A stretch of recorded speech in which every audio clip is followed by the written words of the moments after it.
On va voir le parcours de reconnaissance car votre affaire était sur le papier, mais elle est bien partie. On va le voir d'ailleurs tout de suite.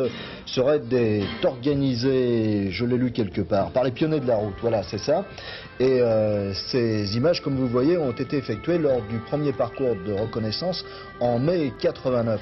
Alors, il s'agit quand même d'un petit côté sportif, Henri. Oui, il y a le côté sportif physique, mais il n'y a pas le côté rallye, si vous voulez, il n'y a pas de classement. Ce que nous souhaitons, nous, c'est que les gens vivent une aventure à leur portée, où on veut dégager surtout l'amitié, l'entraide, où que les gens, si un concurrent tombe en panne, un concurrent entre guillemets tombe en panne, le suivant devra lui donner un petit coup de main pour réparer et autres. Vous voyez, c'est l'esprit sympathique que nous voulons dégager. Et on aura une assistance sur ce raid, une assistance très présente mais très discrète, pour que les gens vivent leur aventure de plein fouet, si vous voulez. Oui. En fait, vous voulez leur inculquer l'état d'esprit de chevaux, parce que la de chevaux, c'est ce qu'elle inspire, c'est-à-dire l'amitié, la sympathie. La sympathie, c'est ça. Et il faudra quand même être un peu mécano, non? Alors nous avons dans l'organisation une vingtaine de mécaniciens bénévoles qui viendront avec nous, qui seront, je vous disais tout de suite, très discrets dans l'organisation et qui seront très présents. Il est évident que tout ce qui est resserrage de boulons le matin, les gens devront se prendre en charge tout seuls, si vous voulez, vivre leur aventure quand même. Et toutes les grosses réparations, style changer un embrayage, changer un retardant, nous serons là pour le faire à leur place. Alors nous voyons ces images, Henri David, et sur ces images on s'est aperçu qu'il y a évidemment de la piste, qu'il y a des bivouacs, qu'il y aura beaucoup de bivouacs.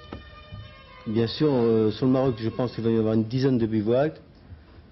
Nous montrerons des tentes caïdales tous les soirs sur ces bivouacs, où on aura une restauration hors pair, mais que des plats typiquement marocains, parce que nous voulons aussi découvrir un pays qui est merveilleux, où les gens sont accueillants, où le pays, je prends pour exemple bien des fois, le Maroc c'est le pays aux 10 000 facettes, et là croyez-moi je pèse mes mots, tellement c'est un pays beau, magnifique, où après chaque virage on découvre vraiment autre chose.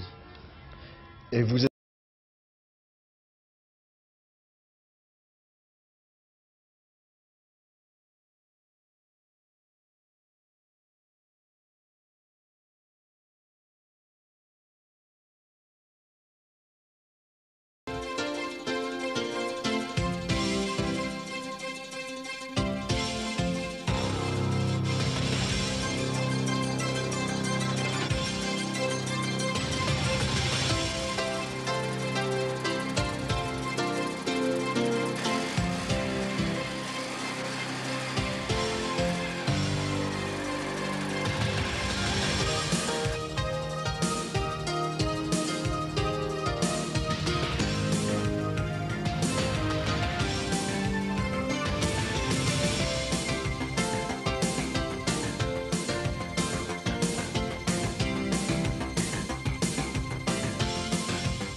Dimanche 22 avril 1990, 8h30, Noyal-sur-Vilaine. Les camions d'accompagnement sont déjà partis depuis une demi-heure quand les 80 équipages et les 4x4 d'assistance du premier raid des baroudeurs s'élancent pour un périple de 7400 km.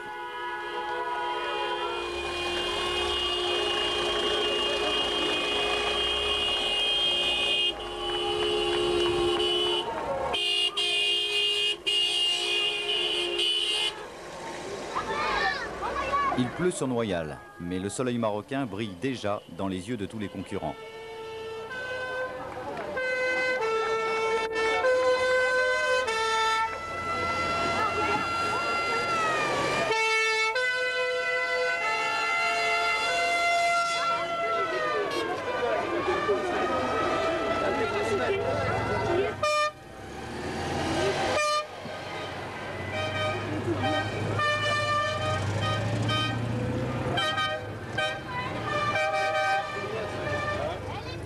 La route sera longue avant Tanger. La Réole, Madrid, Dos Hermanas et enfin l'embarquement à Algeciras.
Bonjour à tous. Elle a symbolisé l'espoir pour des milliers de conducteurs dans les années de reconstruction de l'après-guerre. Elle a été la voiture de Madame dans les années 60, la voiture des chocs pétroliers dans les années 70, la voiture un peu snob des années 80 et en tout cas celle qui incarne le mieux l'esprit d'aventure des années 90. Au moment où l'on arrête la chaîne de construction de la fameuse 2 chevaux, il nous a semblé bon à Aventure Voyage de vous proposer un reportage complet sur le premier raid des baroudeurs. Vous allez le voir, c'est l'histoire assez insolite de la traversée du Maroc par 82 chevaux. Imaginez à quel point c'est spectaculaire. Eh bien oui Didier, ces véhicules ont été soumises à rude épreuve. Elles sont parties de Noyal-sur-Vilaine. Elles y reviendront à peu près dans 3 semaines en faisant un petit détour par le sud marocain. Alors cela représente plus de 8000 km, dont plus de 3000 km sur des pistes de toutes sortes, de sable, de cailloux, de boue. Enfin vous allez voir, ce n'est vraiment pas évident.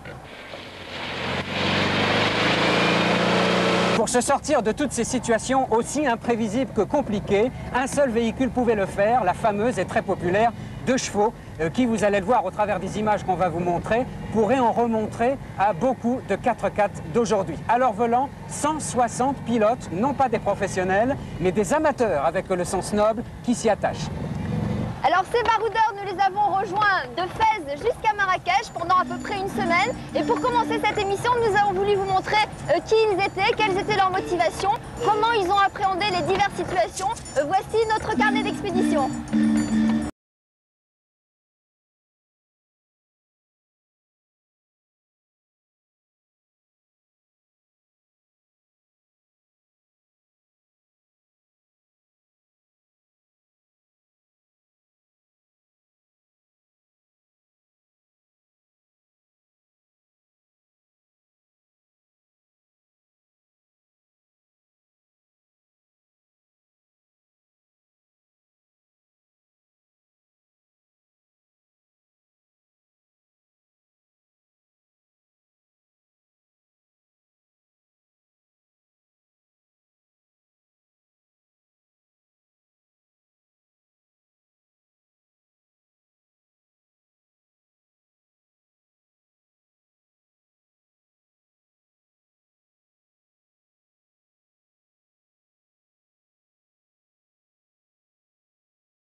Aujourd'hui, je me suis bien régalé.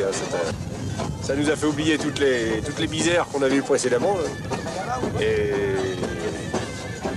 c'est dommage, évidemment, qu'il y ait eu ce petit pépin avec le Ghost. J'ai failli d'ailleurs m'en payer un aussi. C'est vrai que c'est très difficile. Notre caravane les attire comme la confiture attire les mouches. Et puis, ils se rapprochent tellement des voitures qu'il y a effectivement un risque important d'accident. Mais sinon, aujourd'hui, on a traversé des paysages qui étaient sensationnels. Enfin, dernier concurrent, souvent les premiers pour prendre le départ, que ce soit en plaine ou sur les montagnes entourant Ouarzazate, le couple de vétérans en a étonné plus d'un. Georges et Hélène Marin-Pache, 62 et 56 ans. Leur vie dans la sidérurgie en Algérie, leur retraite dans les Côtes d'Armor et leurs loisirs aux 4 coins du monde. Pas d'hôtel, ni de confort superflu, pas de routine, ni de retraite endormie. Georges et Hélène ont choisi de barouder, mais oui, et d'en remontrer aux plus jeunes des casse-coups. Eux tiennent depuis le premier jour, au milieu des guets et des pièges, leur recette, sans doute, une grande dose d'humilité.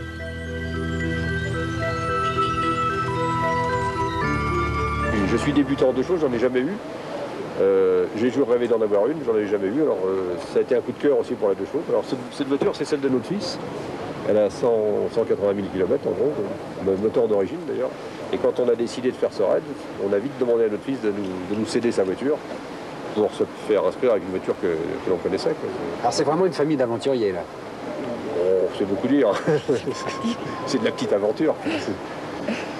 J'ai beaucoup roulé dans ma vie.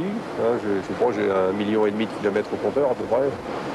Et alors je me disais qu'il s'agissait de conduire une voiture dans des conditions certes difficiles, mais enfin ça m'a pas tellement effrayé. Alors les conditions de vie un peu dures, ça ne nous gêne pas, au contraire. Et tous les ans on aime bien faire un truc un peu qui sorte un peu de l'ordinaire. On a fait des balades avec des bourricots dans les Pyrénées. On fait des croisières en mer. On a fait la Norvège. Vous êtes bien inséré dans le groupe général ou est-ce que vous avez l'impression d'être un peu à part? Je crois qu'on est très bien inséré, que plus ça va, plus on est inséré. Je crois qu'au début, ils ont peut-être dit ils vont peut-être craquer ou c'est la voiture qui va craquer. Puis comme les deux tiennent, eh ben, je crois qu'on est bien inséré. Au début, ils ne nous ont pas tellement pris au sérieux, je pense. Oui, je crois que, surtout avec une vieille voiture, ils ont dû se dire ils iront pas loin et puis ça tient bien. Alors, même à la retraite, on a encore des preuves à faire. Ah bah toujours. Il faut toujours avoir des projets dans la vie, hein, c'est indispensable. Sinon, on s'ennuie. C'est la vie végétative, c'est sans intérêt.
Le paysage.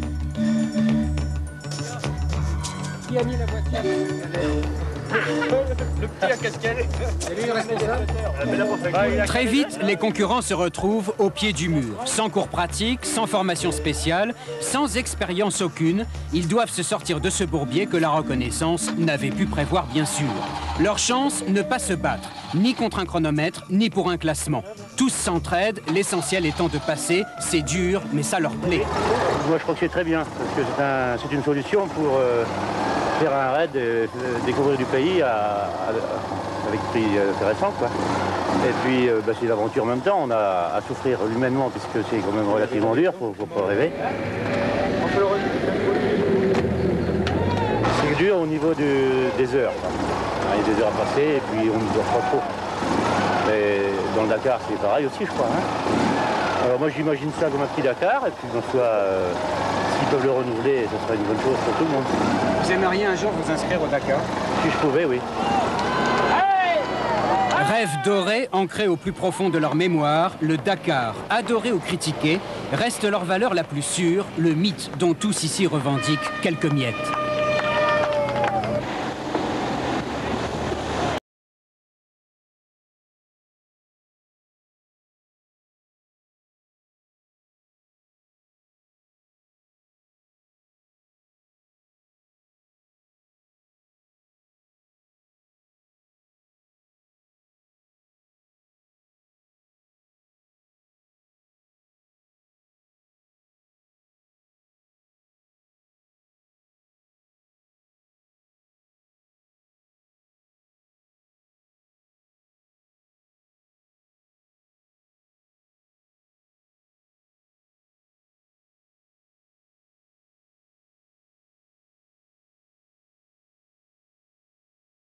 Merci pour sa simplicité. C'est une voiture passe-partout. Et comme j'aime bien les randonnées un petit peu dans les chemins hors des sentiers battus, c'est pourquoi j'ai une 2 chevaux. Puis je trouve que c'est un symbole malgré tout. Ses défauts, personnellement, j'en connais pas beaucoup.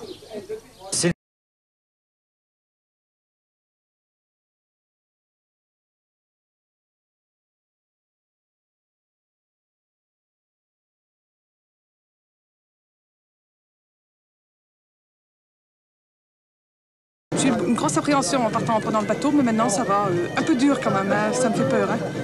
La montagne, ça m'a fait peur aujourd'hui. Hein.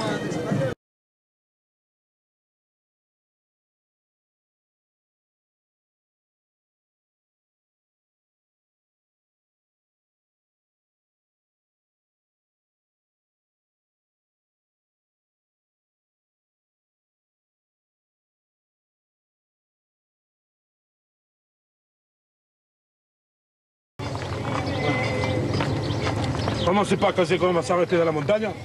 On peut faire prendre un petit truc. C'est facile, ça. C'est normal. Après, ça ira. Et oui, cette piste montagneuse change de celle que Christian Quillot pratique à Blanquefort, en Gironde. Il est plombier et participe à ce raid avant tout pour le dépaysement. C'est formidable le pays, hein. C'est beau, hein. C'est beau, hein. Je sais pas si je retournerai un jour, mais c'est formidable, hein. C'est plus grand que les gorges du Verdon, hein. C'est vrai que le paysage est grandiose et majestueux. Nous sommes dans les gorges du Dadès, à une centaine de kilomètres de Ouarzazate. C'est super, on va faire notre phare. Là, il y en a une, celle-là. Voilà, un petit coup de couteau et puis ça y est. Il n'y a pas de fuite d'huile là sur les... On est venu pour s'amuser, pour l'aventure, et on a ce qu'il faut. L'aventure de notre nuit, c'était super. Vous aviez une boussole? Ah non, non, non, non, non. On n'a pas ouvert les cartes depuis Blanquefort, nous. C'est comme sur un bateau, là. Le cap, il ne faut pas le perdre. Là, ils l'ont un peu perdu ce matin, il y a beaucoup d'eau, mais il faut écouter peut-être un petit peu plus les indigènes du coin. Il y en avait un vélo, ils nous avait dit, la piste, il ne faut pas la prendre, elle est coupée dans 4 endroits. On l'a prise. On a pris de l'eau. Et là, vous buvez de l'eau minérale? De l'eau minérale. De l'eau minérale qui nous fait du bien, il faut l'air du pays qui revient un petit peu de temps en temps, un petit peu de pastis, ça ne fait pas de mal. À boire modérément. Christian, vous l'avez compris, c'est le baroudeur gastronome. Avant de partir, il avait fait quelques provisions de spécialité gascogne, ce qui explique que la 2 chevaux ait eu parfois du mal à grimper.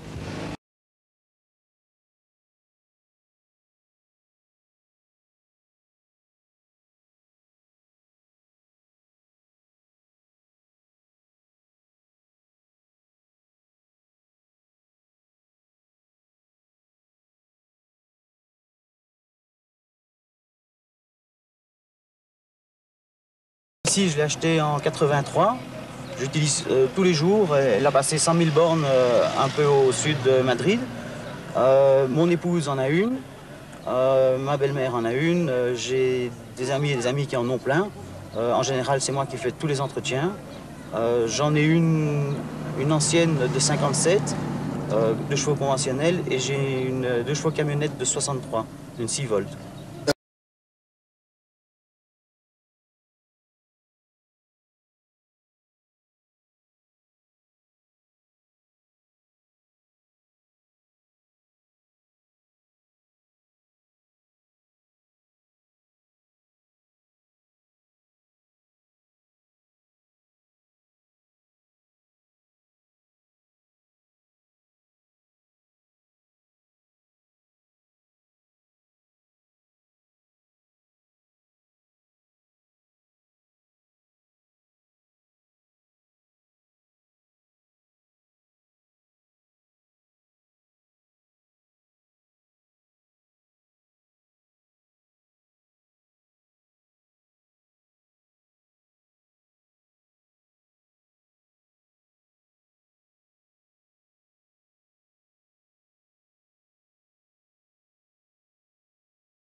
Plutôt que de faire passer les autres véhicules en remorque, l'ordre est donné de rebrousser chemin.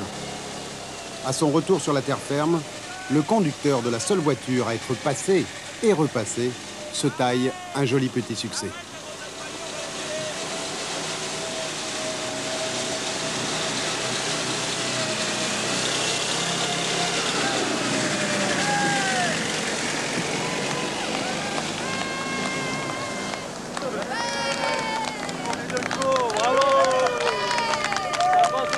D'habitude, on fait la Courneuve Aubervilliers d'une seule traite, mais là, non, c'est une première. Là. Il y a un moment, c'était limite. Là. Et on a la chance d'avoir un échappement qui a une sortie directe. Enfin, le pôle d'échappement se trouve sous le capot moteur, donc il ne peut pas se noyer, il ne peut pas empêcher les gaz de sortir. Je pense que le secret, il est là, en fait. L'aventure, on est venu chercher un petit peu de comment dirais-je, d'imprévu. Et quelles impressions? Favorable, bon, je dis bien que c'est une première, il y a peut-être certaines petites imperfections, mais il y a une belle organisation, c'est sympa, il y a une bonne ambiance, et puis venu là aussi en observateur, pour voir ce que c'était, après bon, on va observer pour voir si ça évolue dans le sens que nous le souhaitons nous, mais je dis bien ça n'engage que nous. Si une majorité s'exprime en disant ben non, ça va encore un peu trop vite, etc., à ce moment-là nous nous retirons gentiment. Vous savez, je crois qu'il faut être, nous sommes dans un pays démocratique, Dieu merci, hein, mais à ce moment-là nous cherchons peut-être une autre manifestation qui réponde davantage à nos désirs personnels. Le Dakar. Hein. Le Dakar, non, j'aime pas le Dakar non plus, j'ai des amis qui le font régulièrement, l'ambiance du Dakar, d'après ce qu'ils me disent, devient de plus en plus déplorable. Hein.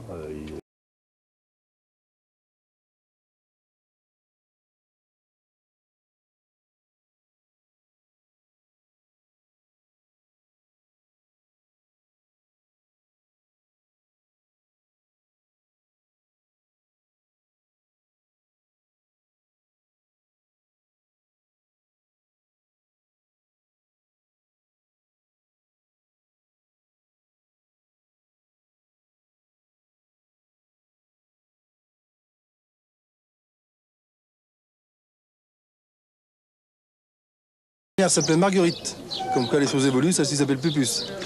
Marguerite, c'était en 68, fonctionnait très bien également, même genre de véhicule. La deuxième, je l'ai eue en 73. J'avais donné dans le luxe, j'avais acheté toute neuve. 5222 francs hors taxe à l'époque. Je me souviens. La Titi, notre petite Pupus à nous, marche bien. Marche bien. Elle est toute sale maintenant, alors qu'elle était toute belle, toute propre. Elle goûte d'ailleurs. Ah oui, elle fait à la gueule, mais c'est pas grave. On va la nettoyer après. Oh ouais. Hein, Pupus, petite fille à nous. Tu as fait un bisou ce matin? Ah oui. Tous les matins, on lui fait un bisou, tous les soirs, on lui fait un petit bisou. C'est pour ça qu'elle nous est très fidèle. Oh, elle est gentille. Elle marche de mieux en mieux dans les côtes maintenant, hein, Claude? Oui.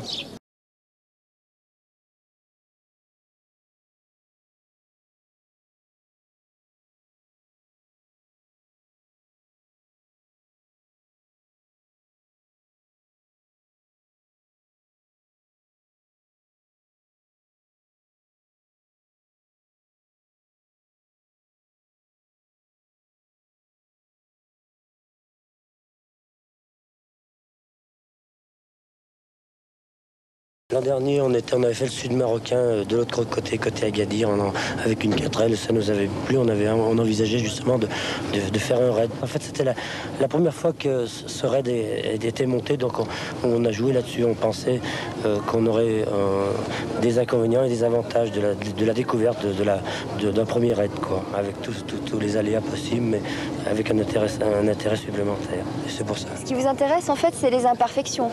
Oui, les imperfections, les découvertes, et puis les ennuis, quoi. Mon seul regret, c'est qu'on a des étapes très longues du fait qu'on attend beaucoup. C'est-à-dire qu'on arrive au bivouac, il est souvent très tard, ça c'est un problème. Alors que si les équipages étaient plus entraînés et c'était mieux préparé, on gagnerait facilement 3 heures par jour. Et la 2 chevaux, c'était un rêve pour vous? C'était un engin... C'était une expérience à faire avec... Bon, je savais de toute façon par expérience que la 2 chevaux tiendrait quand même. C'est un véhicule qui s'adapte très bien à ce genre de raid et qui est assez solide quand même. Et il faut d'ailleurs que ce soit solide parce que je vous garantis qu'on n'aura pas fait de cadeau. On n'aura fait pas de cadeau. L'envie de semer le peloton et de faire ronfler les moteurs les a démangés plus d'une fois. Ils sont venus surtout pour la découverte de ce raid, le premier du genre, mais ils repartiront un petit peu frustrés de n'avoir pu suffisamment se mesurer à d'autres pilotes confirmés.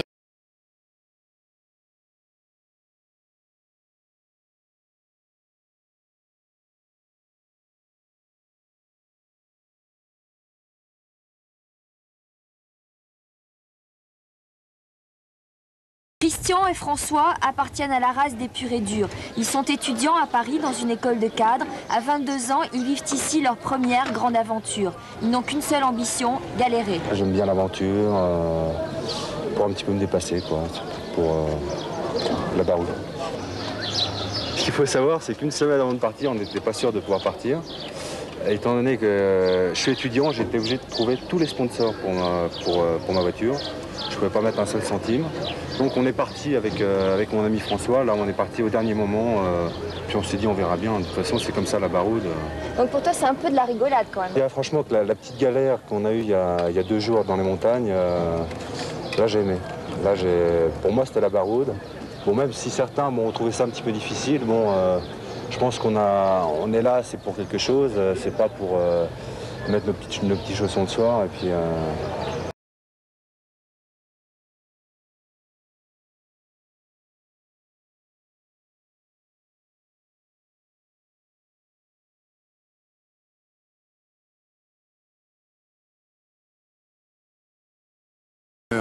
L'enfant naturel d'un marsupilami et d'une boîte de conserve se joue des trous et des bosses avec les anses d'un 4x4. 53 ans après sa création, la suspension reste une véritable réussite. Je ne suis pas, moi, pilote professionnel, mais enfin, j'ai fait quelques centaines ou milliers maintenant de kilomètres sur piste. Moi, je m'efforce, en tout cas, de ne jamais mettre le train avant, les 2 roues en même temps dans les mêmes saignées ou dans les mêmes obstacles. C'est très important d'éviter les grosses pierres, de conduire très, très souple, être bien calé dans son siège et savoir prendre les décisions rapides. Il ne faut pas hésiter à donner le coup de volant ou le coup d'accélérateur, plutôt que le coup de frein d'ailleurs, pour déjouer les pièges.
L'espace de 2 jours, ces 4 équipages sont sortis du convoi. Ils l'ont momentanément délaissé. C'était l'école buissonnière. Ils ont pris le temps de faire ce qui leur plaisait et en cours de chemin, ils ont pris le temps de nous expliquer l'aventure qu'ils étaient venus chercher au Maroc.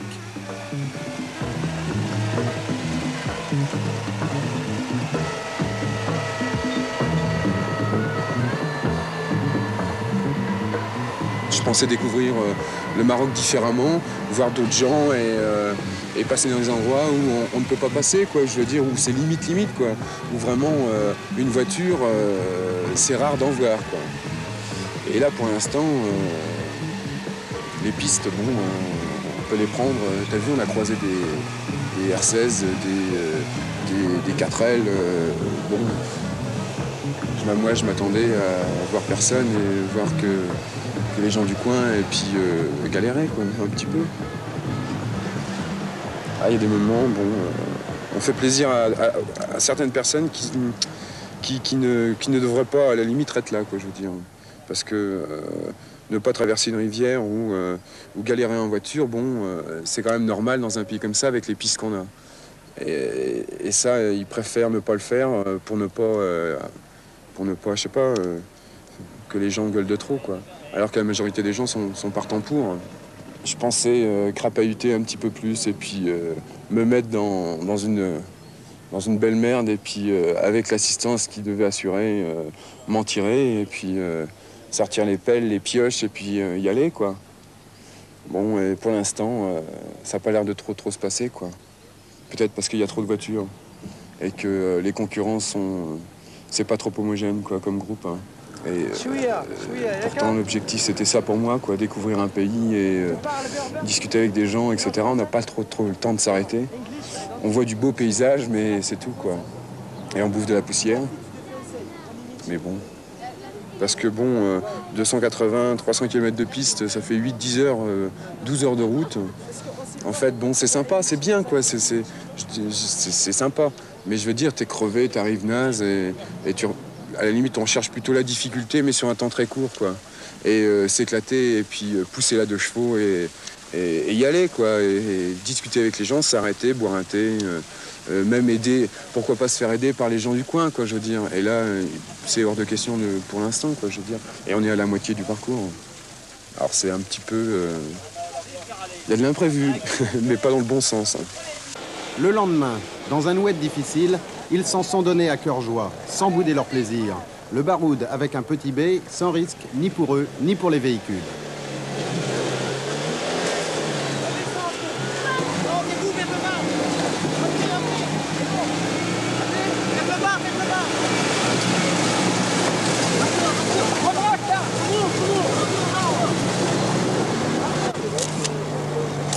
Là, ça devient super. Là, on s'éclate. Là, c'est génial. Dès comme ça, on en veut tous les jours. Génial. Allez, on pousse tous, là. On pousse? Oui. Allez, on pousse. Allez. Oh, avec la Cherokee, c'est... Non, mais c'est pour la photo. Allez, go! Ouais, merci.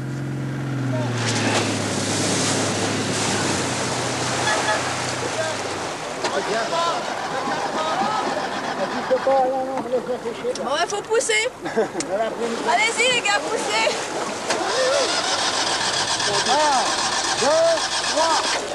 Voilà, laisse tomber. Et j'adore être embourbé comme ça. Oh, t'as pas le frein à main quand même là. Non, faut pousser plus fort.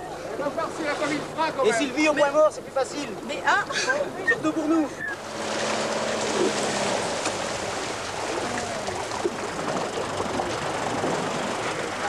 C'est balèze. Vraiment super. Vous pouvez pas trouver mieux. Fallait venir ici. Il n'y a pas de truite, mais il y a les 2 chevaux dedans. Ça, c'est génial. On en vient après.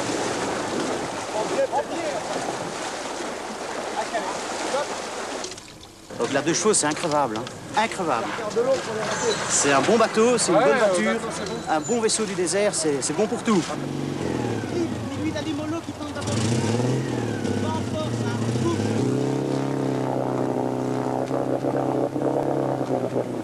Je ne m'attendais pas à une chose pareille. Comme je veux dire, comme les jeunes, on s'éclate. J'ai appris que la 2 chevaux, c'est une voiture qui se conduit pas. Elle se pilote. Faut jouer avec le vent, faut jouer avec les côtes, faut anticiper pour doubler. Enfin, vraiment, on ne conduit pas une 2 chevaux. On la pilote, à mon avis, hein. Je découvre la 2 chevaux depuis un certain temps.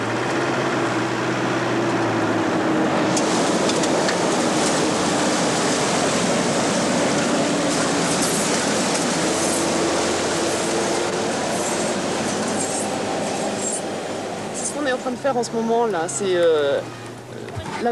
foncer, c'est être tous les uns avec les autres, c'est se donner un coup de main pour se pousser, ne pas avoir peur de se mouiller, d'avoir plein de boue partout, c'est tout le côté agréable en fait. C'est pas forcément courir pendant 10 heures jour et nuit sur les routes ou sur les pistes, c'est aussi ça. C'est-à-dire rester 1 heure, 2 heures dans le même endroit et puis passer tous ensemble les mêmes événements sympas.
Les équipages qui ont eu recours au service des mécanos leur doivent une fière chandelle, en particulier les novices de la Deuche.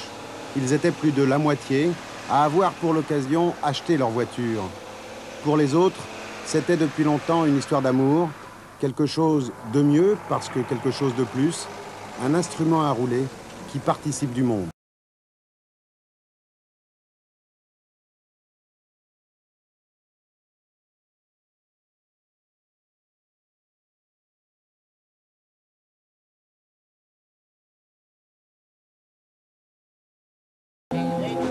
Les mécaniciens ont été mis à rude épreuve. Les magiciens de la clé de 12 ont dansé dans la poussière des terres la valse des réparations. Pièce après pièce, moteur après cardan, nuit et jour, ils ont réalisé l'impossible, ne laisser aucun véhicule rouillé en terre africaine. On a changé 2 moteurs, 4 boîtes de vitesse, quelques soufflets de cardan, des transmissions, 2 ou 3 ventilateurs, quelques allumages et des bobines.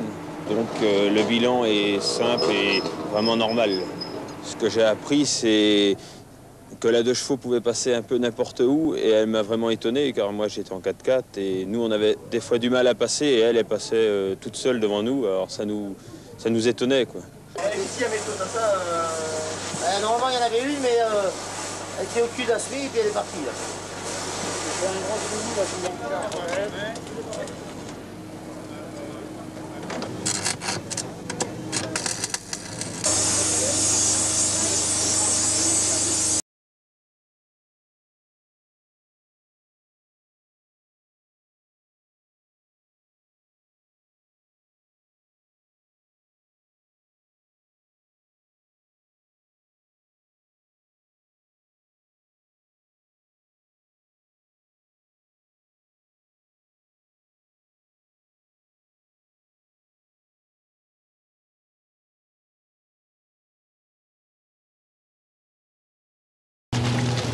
Je ne veux surtout pas qu'il y ait l'esprit compétition. On peut faire un raid sans parler chrono, et qu'il y ait des points de repère, des points de pointage, avec même des pénalités éventuellement, mais surtout pas l'esprit compétition. Je crois toujours découvrir un pays d'une façon sympathique, sans le violer, sans le casser, en le respectant, en respectant la population. J'ai essayé de faire de mon mieux et tous les baroudeurs qui m'entourent aussi. Il est vrai qu'il y ait peut-être eu quelques petits soucis, mais c'est des soucis d'une première aventure. Je crois qu'on va en tirer les conclusions, et puis la deuxième sera certainement mieux, et j'assumerai toutes les responsabilités qu'il y a au niveau de ce raid. Je ne suis pas du tout déçu. Pas du tout déçu parce qu'il fallait oser faire ça. Et on l'a osé avec les amis. Les gens qui m'ont fait confiance nous ont permis de mener ça à bien. Et je dis c'est un grand challenge gagné tout simplement. Maintenant que la première édition est passée, je suis plus serein pour l'avenir. Et j'avais besoin de cette première édition pour être sûr un peu plus de moi et des autres aussi. Et je suis tout prêt à affronter la deuxième édition, à affronter avec beaucoup plus de rigueur et beaucoup plus de repères aussi, parce que maintenant on a cette première édition qui vient de s'écouler. Et on a tout pour réussir la deuxième édition comme on l'avait envisagé à l'origine.